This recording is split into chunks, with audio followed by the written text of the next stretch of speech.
বাংলাদেশে কি নতুন করে কোনো উত্তেজনা তৈরি হতে চলেছে?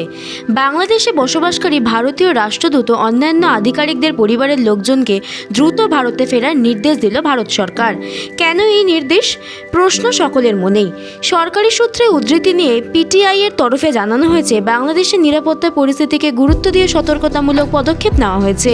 তবে একই সঙ্গে এটাও জানানো হয়েছে, আধিকারিকদের পরিবারের সদস্যদের দেশে ফেরাবার পরামর্শ দেওয়া হলেও বাংলাদেশ ভারতের দূতাবাস ও অন্যান্য সব কেন্দ্রেই খোলা থাকবে। কিন্তু কেন হঠাৎ এমন নির্দেশ দিল বিদেশ মন্ত্রক? জানা যাচ্ছে, এর নেপথ্যে রয়েছে বাংলাদেশের জাতীয় নির্বাচন। আগামী 12ই ফেব্রুয়ারি বাংলাদেশে নির্বাচন হওয়ার কথা।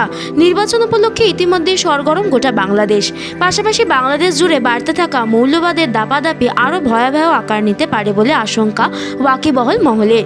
ফলে সেখানে থাকা ভারতীয়দের নিরাপত্তা বিঘ্নিত হতে পারে। এই পরিস্থিতিতে কোনো রকম ঝুঁকি নিতে নারাজ কেন্দ্র, যার জেরেই এই নির্দেশ বলে জানা যাচ্ছে।